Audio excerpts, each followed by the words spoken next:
نحمده ونصلي على رسوله الکریم اما بعد۔ ترجمے والے قرآن پاک کا صفحہ نمبر 904، 25واں پارہ، سورہ شورى، دوسرا رکوع، آیت نمبر 13 اور 14۔ اعوذ باللہ من الشیطان الرجیم، بسم اللہ الرحمن الرحیم۔ شرع لكم من الدین ما وصى به نوحا والذی اوحینا الیک وما وصینا به ابراہیم وموسى وعیسى ان اقیموا الدین ولا تتفرقوا فیہ كبر على المشركين ما تدعوهم إليه الله يجتبي إليه من يشاء ويهدي إليه من ينيب وما تفرقوا إلا من بعد ما جاءهم العلم بغيا بينهم ولولا كلمة سبقت من ربك إلى أجل مسمى لقضي بينهم وإن الذين أورثوا الكتاب من بعدهم لفي شك منه مريب۔ صدق اللہ العظیم۔ پچھلی آیات میں اس بات کا تذکرہ آیا تھا کہ جن باتوں میں بھی تمہارا اختلاف ہو جائے ان کا فیصلہ اللہ کی طرف لے جاؤ کہ اللہ اس میں کیا فرماتے ہیں۔ اللہ ہی نے زمین آسمان پیدا کیے، اللہ ہی نے تمہارے جوڑے بنائے، اللہ ہی نے جانوروں کے جوڑے بنائے اور تمہیں زمین میں پھیلا دیا، تمہاری ضروریات کا انتظام کیا۔ تو جو جسمانی ضروریات ہیں ان کے انتظام کا تذکرہ پچھلی آیات میں آیا تھا۔ اب تذکرہ آ رہا ہے جو روحانی ضرورت ہے، روحانی ضروریات ہیں، ان کا بھی اللہ نے انتظام فرمایا۔ وہ کیا فرمایا؟ وحی بھیجی، شریعت بھیجی، نبی بھیجے، احکامات بھیجے، کتابیں بھیجی۔ تو فرمایا کہ جو ہم نے روحانی ضروریات کا انتظام کیا ہے اس کے لیے ہم نے جو عقائد بھیجے، جو اخلاقیات کے اصول بھیجے، عبادت کے جو اصول طے فرمائے، وہ شروع سے ایک ہی چلے آ رہے ہیں۔ عقائد تو وہی چلے آ رہے ہیں، اخلاقیات بھی وہی چلی آ رہی ہیں، عبادات کے جو اصول ہیں وہ بھی وہی چلے آ رہے ہیں۔ البتہ عملی احکامات میں فرق رہا ہے تو وہ الگ الگ ہیں، شریعتیں الگ الگ ہیں، لیکن دین سب نبیوں کا ایک ہے۔ تو فرمایا کہ جس دین کا ہم نے نوح علیہ السلام کو حکم دیا تھا، آپ کے لیے بھی ہم نے وہی دین مقرر کیا ہے۔ وہی کے ذریعے ہم نے جو آپ کو بتایا ہے، یہی ہم نے موسیٰ علیہ السلام کو بھی بتایا تھا، عیسیٰ علیہ السلام کو بھی بتایا تھا، ابراہیم علیہ السلام کو بھی بتایا تھا۔ تو اس طرح یہاں 5 انبیاء کا تذکرہ آ گیا، حضرت نوح علیہ السلام، حضرت ابراہیم علیہ السلام، حضرت موسیٰ علیہ السلام اور حضرت عیسیٰ علیہ السلام اور نبی پاک صلی اللہ علیہ وسلم۔ ان 5 انبیاء کو کہتے ہیں بڑے درجے کے انبیاء، اولو العزم من الرسل۔ 5 تو ان کا جب تذکرہ آیا بڑے درجے والوں کا تو باقی سب ان کے ضمن میں آ گئے۔ تو گویا سارے انبیاء کے لیے اللہ تعالیٰ نے دین کا وہی طریقہ مقرر کیا تھا جو اللہ نے قرآن پاک میں ارشاد فرمایا ہے۔ توحید، رسالت، قیامت، آسمانی وحی کی صداقت، یہ سب باتیں سب میں مشترکہ چلی آئی ہیں۔ اب ایک سوال یہاں یہ ہے کہ اللہ تعالیٰ نے یہاں آدم علیہ السلام کا تذکرہ کیوں نہیں کیا؟ پہلے نبی تو وہ ہیں، تو اس کا جواب یہ ہے کہ آدم علیہ السلام کے عقائد بھی یہی تھے، لیکن آدم علیہ السلام کے دور سے دنیا شروع ہو رہی تھی تو اس وقت لوگ توحید والے تھے، ماننے والے تھے، کافر نہیں تھے، مشرک نہیں تھے، شرک نہیں تھا دنیا میں، تو اس لیے ان کو شرک کے خلاف جد و جہد نہیں کرنی پڑی۔ شرک کے خلاف جد و جہد سب سے پہلے حضرت نوح علیہ السلام نے کی ہے، تو یہ سلسلہ ان سے شروع ہوا تھا، اس لیے ان کا تذکرہ کیا ہے۔ اور اللہ تعالیٰ فرماتے ہیں کہ ہم نے سب نبیوں کو یہ حکم دیا اور ان نبیوں کی امتوں کو یہ حکم دیا کہ وہ اس دین کو قائم کریں، یہ جو آدم علیہ السلام سے لے کر اب تک دین چلا آ رہا ہے، توحید والا دین، رسالت کا عقیدہ دینے والا دین، قیامت کا عقیدہ بتانے والا دین، آسمانی وحی کی سچائی کی دعوت دینے والا دین، اس دین کو قائم کریں۔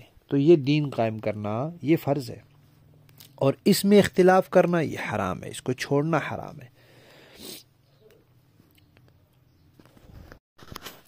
البتہ جو شرعی احکامات ہیں وہ مختلف انبیاء کے الگ الگ رہے تو ان کا الگ ہونا کوئی بری بات نہیں ہے۔ اسی طرح نبی پاک صلی اللہ علیہ وسلم جب دنیا سے چلے گئے تو آسمانی وحی کا دروازہ بند ہو گیا کہ اب شرعی احکامات کی وحی نہیں آ سکتی، لیکن مسائل نئے پیش آئیں گے، تو اس کے لیے کیا ہے، اس کے لیے اللہ نے مجتہدین پیدا کیے، فقہا پیدا کیے، انہوں نے اجتہاد کیا اور کرتے رہیں گے، تو ان کے اجتہاد کی وجہ سے جو مسائل میں اختلاف ہوتا ہے وہ بھی برا نہیں ہے، وہ بھی منع نہیں ہے، اس کو تو حضور نے نبی پاک صلی اللہ علیہ وسلم نے رحمت فرمایا ہے۔ تو انبیاء کی شریعتوں میں جو فرق تھا، کسی کے ہاں نمازیں 5، کسی کے ہاں 3، کسی کے ہاں 2، روزوں کی تعداد، اس کا طریقہ، یہ جو فرق تھے انبیاء کی شریعتوں میں، یہ بری چیز نہیں ہے۔ اسی طرح جو حضرت امام ابو حنیفہ، امام مالک، امام شافعی، امام احمد، ان 4 ائمہ کے آپس کے اختلافات ہیں، یہ برے نہیں ہیں۔ برا کیا ہے؟ عقیدے میں الگ راستہ نکالنا۔ قرآن، سنت اور صحابہ سے جو چیزیں ثابت ہیں، جو عقیدے ثابت ہیں، ان عقیدوں میں سے کوئی الگ راستہ اختیار کر لینا یہ برا ہے۔ اس سے اللہ نے منع کیا ہے کہ بھئی دین قائم کرو اور فرقہ واریت مت کرو، ٹکڑے ٹکڑے نہ ہو جاؤ، تفرقے بازی نہ کرو، یعنی اہل سنت والجماعت کے عقیدے نہ چھوڑو، تو جو چھوڑے گا وہ فرقہ واریت کا مرتکب ہوگا۔ ساتھ ہی یہ بتا دیا کہ ہم نے آپ کو کہا ہے دین قائم کرو، یعنی توحید کی بات پکی کرو، تو اب یہ بات مشرکین پر بڑی بھاری گزرتی ہے۔ نام تو وہ لیتے ہیں کہ ہم ابراہیم علیہ السلام کے طریقے پر ہے، اور ابراہیم علیہ السلام کا طریقہ تو وہی توحید والا طریقہ ہے۔ اب جب توحید کی دعوت دی جاتی ہے تو پھر ان کو پریشانی شروع ہو جاتی ہے، بھائی جب تم ابراہیم علیہ السلام کے طریقے پر چلنا چاہتے ہو تو بھی تمہیں توحید پر چلنا پڑے گا۔ عیسائیوں، تم عیسیٰ علیہ السلام کے طریقے پر چلنا چاہتے ہو تو توحید پر آ جاؤ۔ یہودیوں، موسیٰ علیہ السلام کے طریقے پر چلنا چاہتے ہو تو توحید پر آ جاؤ۔ توحید تو سب انبیاء کی مشترکہ چیز ہے، اس سے کیوں بھاگ رہے ہو؟ باقی اللہ تعالیٰ نے فرما دیا کہ بھئی اللہ جس کو چاہتے ہیں اپنی طرف کھینچ لیتے ہیں، چن لیتے ہیں، لیکن کسے کھینچتے ہیں؟ جو اللہ تعالیٰ کی طرف رجوع کرتا ہے، توجہ کرتا ہے۔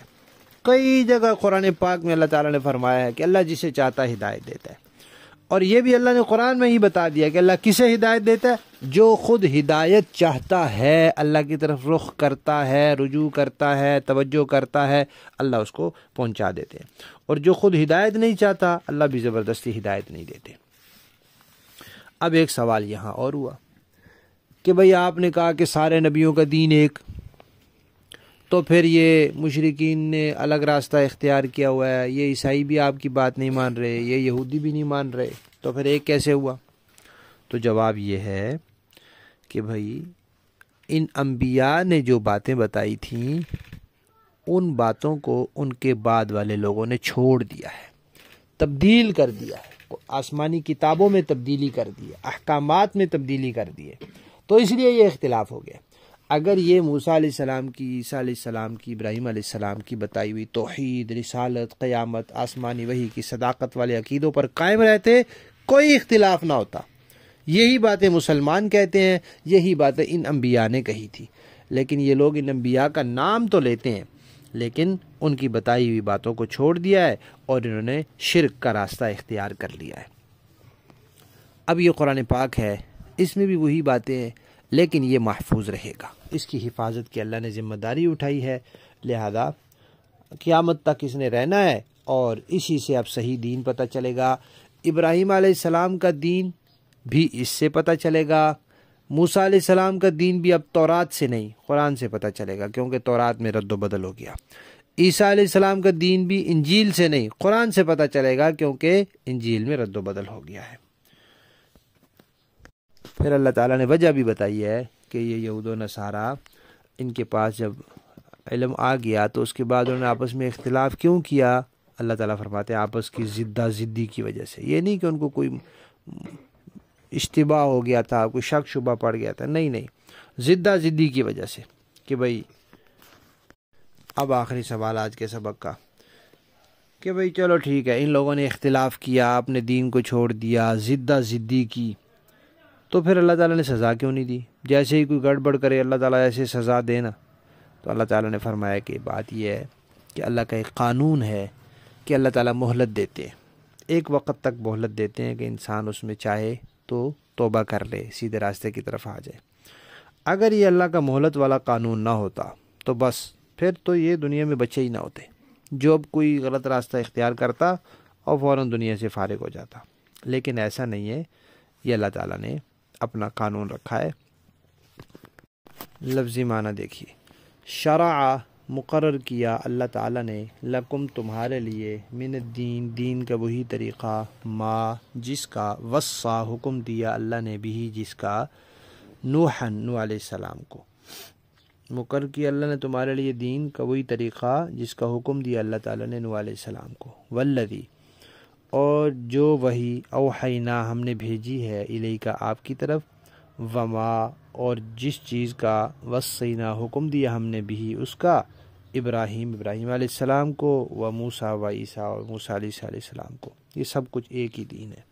کیا حکم دیا؟ ان اقیم الدین، کہ آپ اور آپ کی امتیں دین قائم رکھیں، ولا تتفرقوا فی اور اپنی امتوں سے کہہ دیں کہ اس میں اختلاف نہ کریں، کبرا بڑی بھاری اور گراں ہے، علی المشرکین مشرکین پر، ما وہ دعوت، تدعوہم جس کی طرف آپ ان کو بلاتے ہیں، الی اس کی طرف، اللہ تعالیٰ یجتبی چن لیتا ہے یا کھینچ لیتا ہے، الیہ اپنی طرف، من یشاء جسے اللہ چاہتا ہے، ویہدی اور راہ دیتا ہے، الیہ اپنی طرف، من ینیب جو اللہ کی طرف رجوع کرتا ہے، وما تفرقوا اور نہیں تفریقہ ڈالا انہوں نے، الا مگر، من بعد اس کے کہ، ما جاءہم العلم ان کے پاس یقینی علم پہنچ چکا تھا۔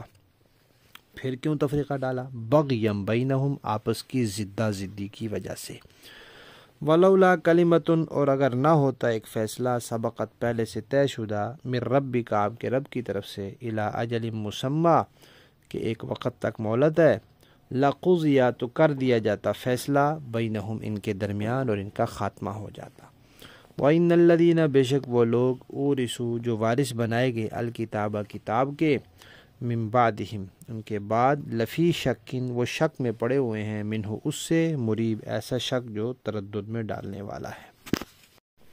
با محاورہ دیکھیں جی، شرع لکم من الدین ما وصى به نوحا والذی اوحینا الیک وما وصینا به ابراہیم وموسى وعیسى ان اقیموا الدین ولا تتفرقوا فیہ، اللہ نے تمہارے لیے دین کا وہی طریقہ طے کیا ہے جس کا حکم اللہ نے نوح علیہ السلام کو دیا تھا، اور اے پیغمبر ہم نے آپ کے پاس وحی کے ذریعے جو بھیجا ہے، اور جس کا حکم ہم نے ابراہیم اور موسیٰ اور عیسیٰ علیہ السلام کو دیا تھا کہ آپ دین قائم کریں اور اس میں تفریقہ نہ ڈالیں۔ کبر علی المشرکین ما تدعوہم الیہ، پھر بھی مشرکین کو وہ بات بہت گراں گزرتی ہے جس کی طرف آپ انہیں دعوت دے رہے ہیں، اللہ یجتبی الیہ من یشاء ویہدی الیہ من ینیب، اللہ جس کو چاہتا ہے چن کر اپنی طرف کھینچ لیتا ہے، اور جو کوئی اس سے لو لگاتا ہے اسے اپنے پاس پہنچا دیتا ہے۔